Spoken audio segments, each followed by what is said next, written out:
সুপ্রিয় শিক্ষার্থীবৃন্দ, আসসালামু আলাইকুম। আশা করছি তোমরা ভালো আছো। আজকের জীববিজ্ঞান দ্বিতীয় পত্রের ক্লাসে তোমাদেরকে স্বাগত। আমরা গতদিন যে পর্যায়ে ছিলাম, যে পর্যন্ত ছিলাম, তার পরবর্তীতে বিষয়গুলো নিয়ে আমরা কিছু কথা বলি। আমরা জীববিজ্ঞান দ্বিতীয় পত্রের প্রাণী বৈচিত্র্য এবং শ্রেণীবিন্যাস অধ্যায়ের শ্রেণীবিন্যাসের ভিত্তিসমূহ নিয়ে কথা বলতেছিলাম। তো ভিত্তিসমূহের কিছু আলোচনা আমাদের হয়ে গেছে। আজকে কয়েকটা গুরুত্বপূর্ণ ভিত্তি নিয়ে কথা বলবো এবং এটা তোমাদের ভালোভাবে রপ্ত করতে হবে। একটা ভিত্তি হচ্ছে, আজকে প্রথমে যেটা নিয়ে কথা বলবো সেটা হচ্ছে ভ্রূণ স্তর ভিত্তি। ভ্রূণ স্তর বা জার্ম লেয়ার।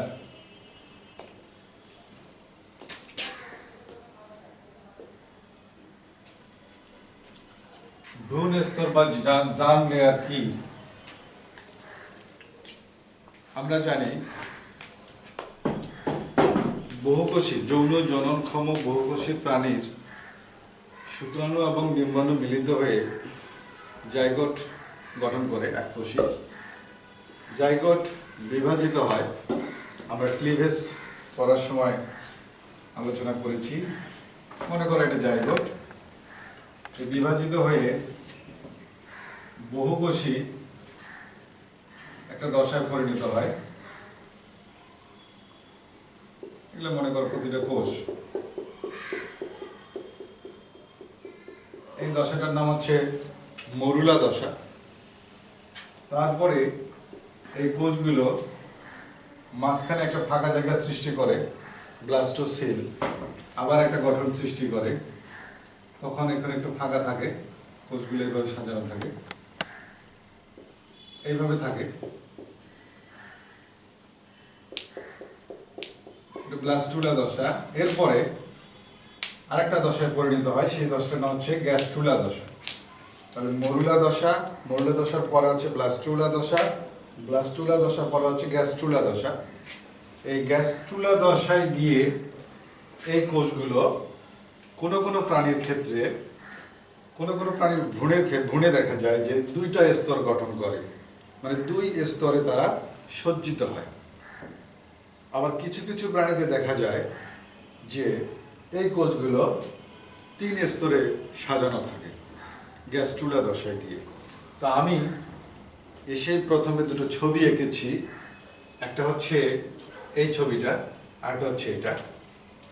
এখানে দেখা যাচ্ছে, আমি ছবিগুলোতে দেখাই, এখানে দেখা যাচ্ছে যে দুটা, এই একটা স্তর, এটা হচ্ছে কোষগুলো সাজানো আছে একটা স্তরে, মাঝখানে একটু গ্যাপ আছে, তারপরে কোষগুলো আরেকটা স্তরে সজ্জিত হয়েছে। তাহলে এখানে দেখা যাচ্ছে কিছু কিছু প্রাণীর ক্ষেত্রে, আমি বললাম যে কিছু কিছু প্রাণীর ক্ষেত্রে কোষগুলো দুইটা স্তরে সজ্জিত হয়। আবার কিছু কিছু প্রাণীর ক্ষেত্রে দেখা যায় কোষগুলো তিনটা স্তরে সজ্জিত হয়। এগুলো কিন্তু ভ্রূণের কোন দশায় ঘটে? ভ্রূণের গ্যাস্ট্রুলা দশায় ঘটে।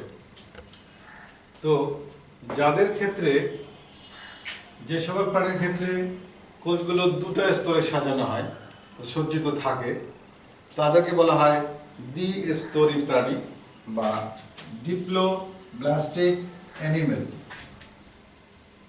আর যে সকল প্রাণীর ক্ষেত্রে কোষগুলো তিন স্তরে সজ্জিত হয় গ্যাস্ট্রুলা দশায়, তাদেরকে বলা হয় ত্রিস্তরী প্রাণী বা ট্রিপ্লোব্লাস্টিক অ্যানিমেল। তো আমরা যে পর্বগুলো নিয়ে কথা বলবো, আমরা জানি আমাদের মেজর ফাইল আছে 9টি। তার মধ্যে প্রথমটি হচ্ছে পরিফেরা, তারপরে নিডারিয়া, তো তারপরে হচ্ছে প্লাটিহেলমিনথিস, তারপরে নেমাটোডা, তারপরে Mollusca, Annelida, Arthropoda, Arthropoda, Echinodermata and Chordata. Porifera, Cnidaria, Platyhelminthes, Nematoda, Mollusca, Annelida, Arthropoda, Echinodermata and Chordata. এই 9টা পর্বের মধ্যে কোন পর্বের প্রাণীরা দ্বিস্তরী আর কোন পর্বের প্রাণীরা হচ্ছে ত্রিস্তরী। তো যারা দ্বিস্তরী এদেরকে বলা হয়, এই যদি এই ধরনের ভাবে সাজানো থাকে তাহলে তাকে বলবো আমরা দ্বিস্তরী প্রাণী বা ডিপ্লোব্লাস্টিক অ্যানিমেল। আর যদি এভাবে সাজানো থাকে তাহলে সেটাকে বলবো আমরা ত্রিস্তরী প্রাণী বা ট্রিপ্লোব্লাস্টিক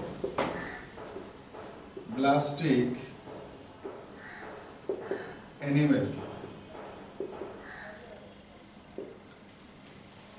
তো দ্বিস্তরী প্রাণীর পর এই 9টা পর্বের মধ্যে শুধু একটা পর্বই দ্বিস্তরী প্রাণী, সেটা হচ্ছে নিডারিয়া।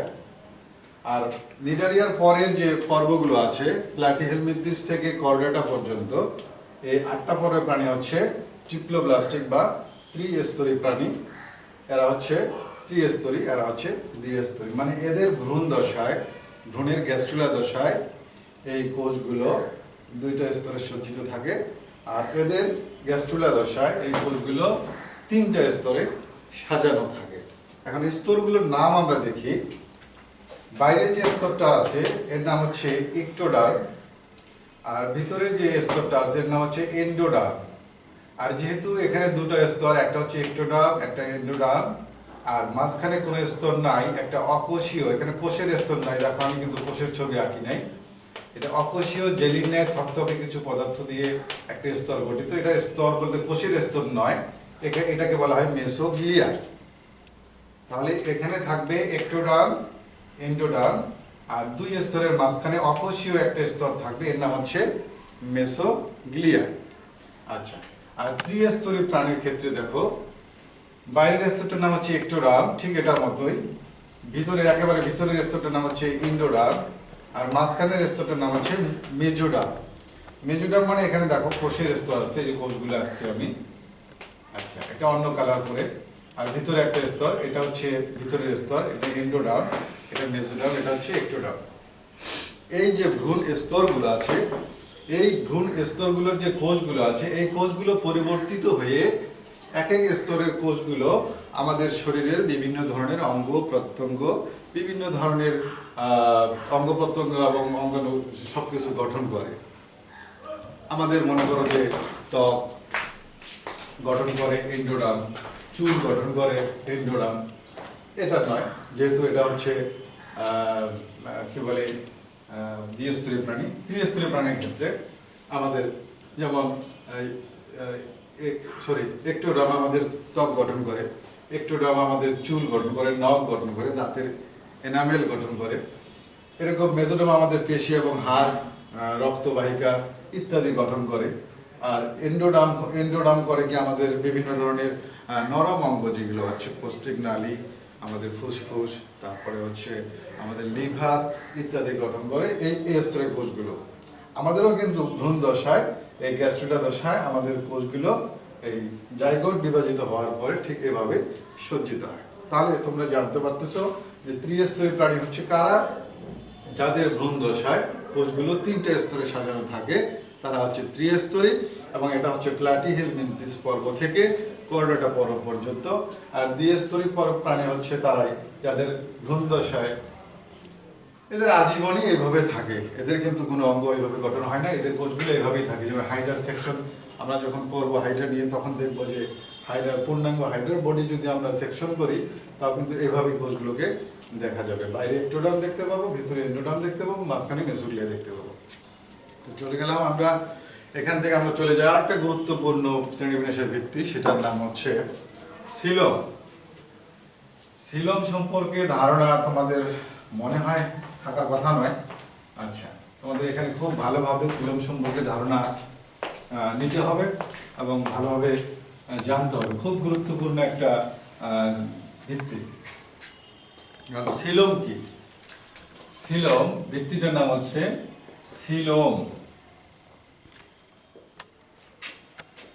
COELOM, সিলম। সিলম হচ্ছে দেহ গহ্বর, মানে দেহের অভ্যন্তরের গহ্বর। এখন দেহের অভ্যন্তরের সব গহ্বরই কিন্তু সিলম নয়। আমাদের দেহের ভিতরে অনেক ধরনের গহ্বর বা ফাঁকা জায়গা রয়েছে, সবগুলো সিলম নয়। সিলমের সংজ্ঞা হচ্ছে ভ্রূণীয় মেজোডার্ম থেকে উদ্ভূত পেরিটোনিয়াম পর্দা দ্বারা আবৃত পৌষ্টিক নালীর বাইরে এবং দেহবরণের ভিতরে বা দেহত্বকের ভিতরে। তাহলে এটা একটা হবে পৌষ্টিক নালীর বাইরে এবং দেহ আবরণের ভিতরে। তো আমরা যদি একটা পৌষ্টিক নালী, আমাদের পৌষ্টিক নালী যদি আঁকি, মনে করো যে একটা মানুষের পৌষ্টিক নালী এরকম,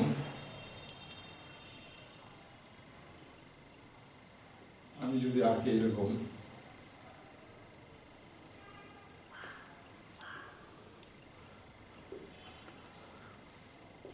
এরকম আঁকলাম। এখানে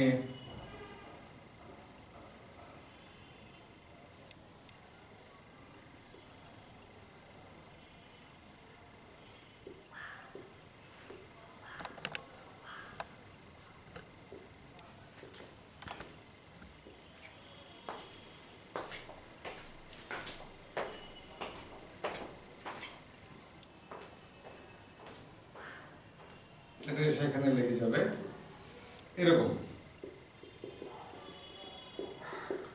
আমাদের যে পৌষ্টিক নালী আমি আঁকলাম, মোটামুটি পৌষ্টিক নালী এর বাইরে এবং দেহবরণের ভিতরে, দেহত্বকের ভিতরে। তো আমরা একটু দেহত্বক যদি আমরা এখান থেকে আমরা যদি আঁকার চেষ্টা করি,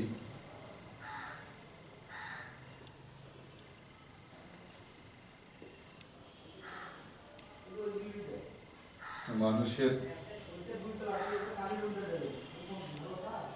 এটা হচ্ছে দেহত্বকের ভিতরে। তাহলে দেখা যাচ্ছে যে এটা হচ্ছে আমাদের পৌষ্টিক নালী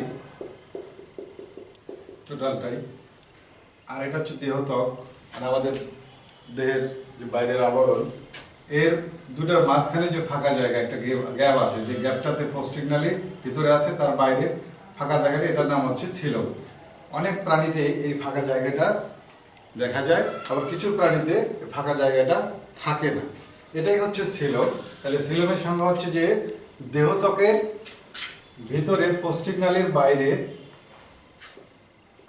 বাইরের গহ্বর হচ্ছে সিলম, কিন্তু সিলমের শর্ত হচ্ছে যে সিলমে থাকতে হবে যে মেজোডার্ম থেকে উৎপন্ন পেরিটোনিয়াম পর্দা দ্বারা আবৃত থাকতে হবে। তো আমি পেরিটোনিয়াম পর্দাটা দেখাই দিচ্ছি। যে এখন সিলম এর সংজ্ঞা জানলাম। সিলম হচ্ছে কত প্রকার? এই সিলম হচ্ছে দুই ধরনের, একটা হচ্ছে অপ্রকৃত সিলম, একটা হচ্ছে প্রকৃত সিলম। আমি এখানে তিনটা ছবি আঁকবো, দুটো ছবি আঁকি। প্রকৃত সিলম একটা, প্রকৃত সিলম হচ্ছে যে সিলমে পেরিটোনিয়াম পর্দা দ্বারা আবরণ, পেরিটোনিয়াম পর্দা দ্বারা আবৃত থাকবে যে সিলমটা। আর যে সিলমে পেরিটোনিয়াম পর্দা থাকবে না সেটা হচ্ছে অপ্রকৃত সিলম। এই সিলমের উপস্থিতি, অনুপস্থিতি এবং প্রকৃতি, মানে সিলম যদি উপস্থিত থাকে কোনো প্রাণীতে অথবা অনুপস্থিত থাকে, এবং সিলমের যে প্রকৃতি বললাম দুই ধরনের, সেটা হচ্ছে অপ্রকৃত সিলম বা সিউডো সিলম, আর একটা হচ্ছে প্রকৃত সিলম বা ট্রু সিলম যেটা। এই তিন ধরনের, একটা হচ্ছে সিলমের উপস্থিতি অনুপস্থিতি, একটা হচ্ছে সিলমের প্রকৃতি। এসবের উপর ভিত্তি করে প্রাণীদেরকে তিন ভাগে ভাগ করা হয়। একটা হচ্ছে সিলমবিহীন প্রাণী, একটা হচ্ছে সিলম বিহীন প্রাণী, সিলমবিহীন, আরটা হচ্ছে অপ্রকৃত সিলমযুক্ত বা ভুয়া সিলম বলে, সিউডো সিলম বলে, একটা হচ্ছে প্রকৃত সিলমযুক্ত। একটা হচ্ছে অপ্রকৃত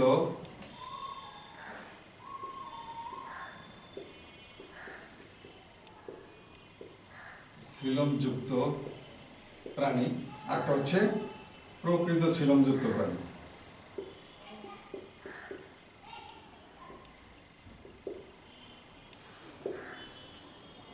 তাহলে একটা হচ্ছে সিলোমবিহীন প্রাণী, এদেরকে বলা হয় অ্যাসিলোমেট।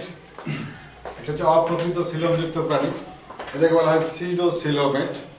আর এটা হচ্ছে প্রকৃত সিলোমযুক্ত প্রাণী, আর হচ্ছে ইউসিলোমেট। এখন যাদের যে সকল প্রাণী আমরা জানি সিলোম থাকবে ত্রিস্তরী প্রাণীদের, কিছুক্ষণ আগে আমরা পড়লাম দ্বিস্তরী এবং ত্রিস্তরী। দ্বিস্তরী প্রাণীতে সিলোম থাকার কথা নয়, ত্রিস্তরী প্রাণীতে সিলোম থাকার কথা, কিন্তু কিছু কিছু ত্রিস্তরী প্রাণীতেও সিলোম নেই, তারা হচ্ছে সিলোমবিহীন বা অ্যাসিলোমেট। আবার অপ্রকৃত সিলোমযুক্ত, এটা হচ্ছে যে এদের সিলোম আছে কিন্তু সিলোমটা প্রকৃত সিলোম নয়। আর একটা কিছু প্রাণী আছে যারা প্রকৃত পক্ষে যে সিলোমের যে পুরোপুরি সংজ্ঞা সেটাকে মেনে চলে, যে সিলোম সেই অনুযায়ী যে সেই সিলোমে যুক্ত প্রাণী হচ্ছে প্রকৃত সিলোমযুক্ত প্রাণী। এখন সিলোমবিহীন প্রাণী হচ্ছে, আমি একটা ছবি আঁকি এখানে। আমরা জানি সিলোম থাকবে পৌষ্টিক নালীর কোথায়? পৌষ্টিক নালীর বাইরে। এটা যদি পৌষ্টিক নালী হয়, এর বাইরে হচ্ছে এটা, এবং দেহ প্রাচীরের ভিতরে। এটা যদি দেহ প্রাচীর হয়, দেহ প্রাচীরের ভিতরে।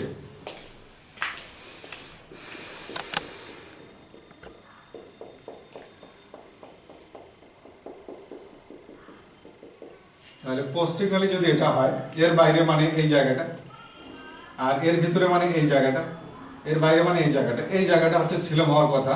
কিন্তু কিছু কিছু ত্রিস্তরী প্রাণীতে দেখা যায় এই ফাঁকা জায়গাটা থাকে না, প্যারেনকাইমা কোষ দ্বারা এই ফাঁকা জায়গাটা পূর্ণ থাকে। বিভিন্ন ধরনের এই প্যারেনকাইমা কোষ, এরকম কোষ দ্বারা ফাঁকা জায়গাটা পূর্ণ থাকে, ফাঁকা থাকে না মানে গহ্বর থাকে না, মানে সিলোম থাকলো না, দেখা যাচ্ছে এখানে সিলোম নেই, থাকার কথা ছিল। কারণ বাইরে পৌষ্টিক নালীর যে কোষগুলো আছে, পৌষ্টিক নালী সাজানো আছে এই যে এর বাইরে, এবং দেহ প্রাচীর যে আছে যেটা এর ভিতরে, এই যে ফাঁকা জায়গাটা থাকার কথা ছিল, ফাঁকা জায়গাটা নেই, মানে সিলোম নেই। এরা হচ্ছে সিলোমবিহীন প্রাণী। প্লাটিহেলমিনথিস পর্বের প্রাণীরা হচ্ছে, এদের এটা থাকার কথা ছিল যেহেতু এরা ত্রিস্তরী, কিন্তু এদের সিলোম নেই, এরা হচ্ছে সিলোমবিহীন। অপ্রকৃত সিলোমযুক্ত হচ্ছে, আমি আরেকটা ছবি আঁকি। অপ্রকৃত সিলোমযুক্ত প্রাণী হচ্ছে, এখানে এটা পৌষ্টিক নালী, এর ভিতরে এটা পৌষ্টিক নালী, এটা পৌষ্টিক নালী প্রাচীর, এর বাইরে থাকবে দেহ প্রাচীর, এটা দেহ প্রাচীর,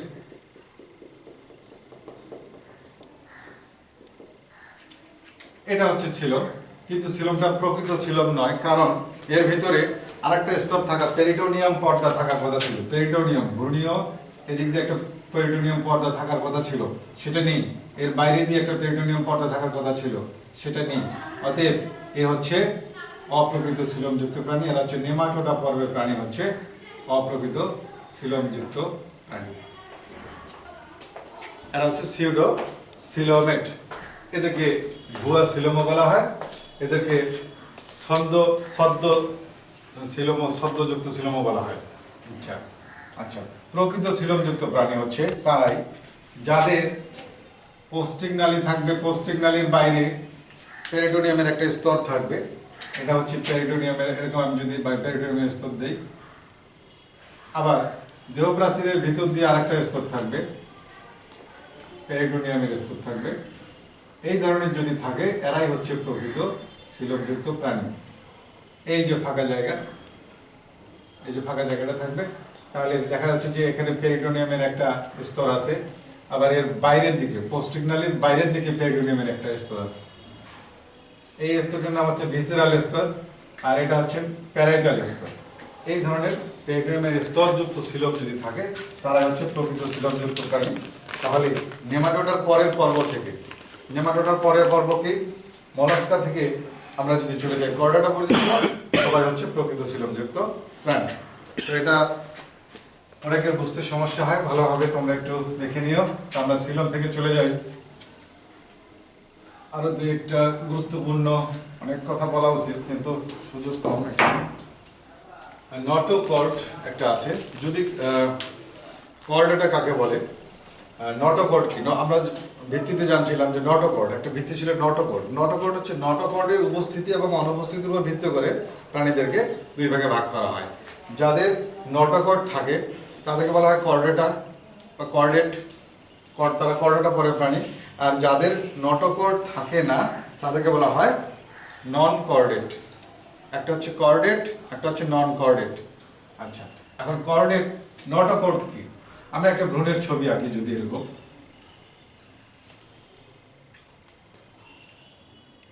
আমরা একটা ভ্রূণের ছবি আঁকি, এরকম ভ্রূণের ছবি আঁকি,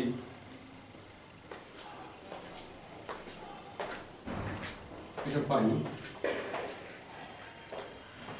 এই ভ্রূণের পৃষ্ঠীয় মধ্যরেখা বরাবর, এটা হচ্ছে পিঠের দিকটা, এই রেখা বরাবর একটা দণ্ড থাকে, দণ্ডাকার স্থিতিস্থাপক একটা অংশ থাকে।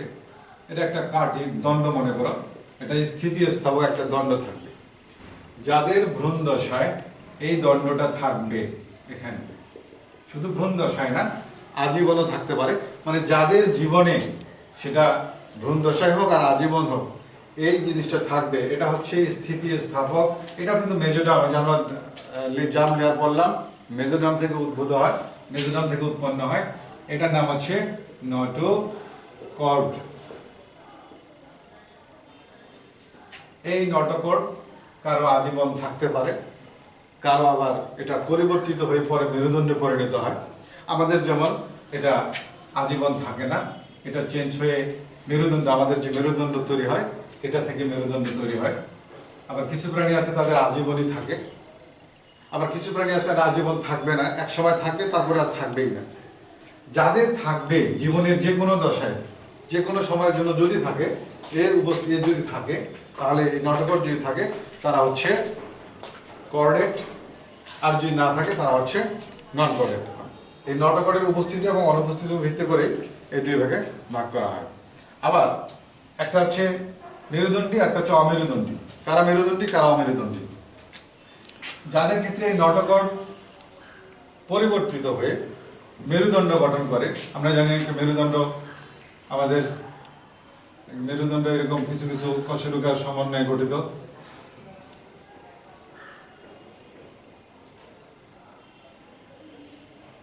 এরকম